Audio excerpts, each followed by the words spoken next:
നല്ല നാളേക്കായി പട്ടിണി കിടന്നും വയറെരിഞ്ഞും അധ്വാനിക്കുന്ന കേരളത്തിലെ പാവപ്പെട്ട അമ്മമാരുടെയും മാതാപിതാക്കളുടെയും ത്യാഗത്തെ നിഷ്കരണം അധിക്ഷേപിച്ച ഗതാഗത മന്ത്രിക്കെതിരെ പ്രതിഷേധം കൊടുങ്കാറ്റായി മാറുന്നു. തുച്ഛമായ വരുമാനത്തിൽ നിന്നും ഒരു പങ്ക് മാറ്റിവെച്ച് മക്കളെ പഠിപ്പിക്കുന്ന അധ്വാന വർഗത്തിന്റെ ആത്മാഭിമാനത്തെ പണക്കാരന്റെ വേഷം കെട്ടൽ എന്ന് പരിഹസിച്ച മന്ത്രി CP ജോണിനെതിരെ വ്യാപക പ്രതിഷേധമാണ് ഉയരുന്നത്.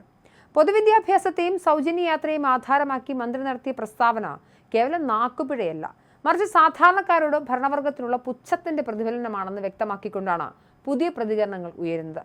നിർധനരായ മാതാപിതാക്കൾ ചോര നീരാക്കി സമ്പാദിക്കുന്ന പണം കുഞ്ഞുങ്ങളുടെ ഭാവിക്കായി ചെലവഴിക്കുന്നത് കുറ്റമാണെന്ന രീതിയിലാണ് മന്ത്രിയുടെ വാക്കുകൾ പുറത്തുവരുന്നത്. സ്വകാര്യ വിദ്യാലയങ്ങളിൽ തങ്ങളുടെ മക്കൾക്കും മികച്ച പരിശീലനം ലഭിക്കണമെന്ന് ആഗ്രഹിക്കുന്നത് അധ്വാനിക്കുന്ന ജനവിഭാഗത്തിന്റെ അവകാശമാണ് എന്നിരിക്കെ അതിനെ സാമ്പത്തിക അഹങ്കാരമായി ചിത്രീകരിച്ചതാണ് പ്രതിഷേധക്കാരെ ചൊടിപ്പിച്ചിരിക്കുന്നത്. സ്വന്തം വയറ് വിശക്കുമ്പോഴും കുട്ടികളുടെ പുസ്തകത്തിനും ഫീസിനും മുൻഗണന നൽകുന്ന മാതാപിതാക്കളുടെ നിശ്ചയദാർഢ്യത്തെയാണ് ഭരണാധികാരി നിസ്സാരവൽക്കരിച്ചത്. വിദ്യാഭ്യാസ രംഗത്തെ പരിഹാസത്തിന് പിന്നാലെ പാവപ്പെട്ടവരുടെ ആരോഗ്യ സംരക്ഷണ ശ്രമങ്ങളെയും മന്ത്രി കടന്നാക്രമിക്കുന്നുണ്ടായിരുന്നു. കുടുംബത്തിലെ പ്രായമായവർക്ക് അസുഖം വരുമ്പോൾ സർക്കാർ ആശുപത്രികളെ ആശ്രയിക്കുന്ന സ്ത്രീകളെ ലക്ഷ്യമിട്ടായിരുന്നു മന്ത്രിയുടെ അടുത്ത ആക്ഷേപം. വൻകിട സ്വകാര്യ ആശുപത്രികളുടെ വാതിലുകൾ തങ്ങൾക്ക് മുന്നിൽ അടഞ്ഞുകിടക്കുന്നത് കൊണ്ടാണ് ദരിദ്രരായ മനുഷ്യർ സർക്കാർ മെഡിക്കൽ കോളേജുകളിലെ വരാന്തകളിൽ അഭയം തേടുന്നതെന്ന അടിസ്ഥാന വിവരത്തെ പോലും മന്ത്രി തച്ചുടച്ചു. പണമില്ലാത്തതുകൊണ്ട് മാത്രം പൊതുജനാരോഗ്യ സംവിധാനങ്ങളെ ആശ്രയിക്കേണ്ടി വരുന്ന നിർധനരായ സ്ത്രീകളെ വെറും നാടകക്കാരായി ചിത്രീകരിച്ചത് തീർത്തും ക്രൂരവും സ്ത്രീവിരുദ്ധവുമാണെന്ന് സാമൂഹിക പ്രവർത്തകർ ചൂണ്ടിക്കാണിക്കുന്നു.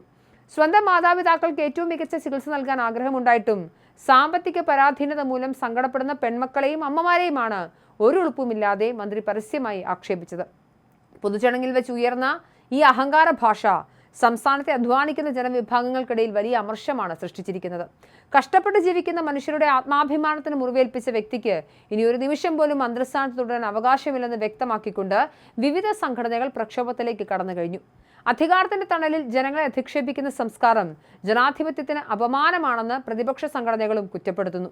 മലയാളി സ്ത്രീകളെയും അവരുടെ ജീവിത പോരാട്ടങ്ങളെയും അപമാനിച്ച ഗതാഗത മന്ത്രിക്കെതിരെ ഭാരതീയ ന്യായ സംഹിതയിലെ കടുത്ത വകുപ്പുകൾ പ്രകാരം കേസെടുക്കണം എന്നാണ് ജനങ്ങൾ ഒറ്റക്കെട്ടായി ആവശ്യപ്പെടുന്നത്. നിയമസഭയിലും ജനപ്രതിനിധി എന്ന നിലയിലും ഇരിക്കാൻ യോഗ്യതയില്ലാത്ത CP ജോണിനെ കൽത്തുറങ്കിലടയ്ക്കണമെന്ന ആവശ്യവും ശക്തമാണ്.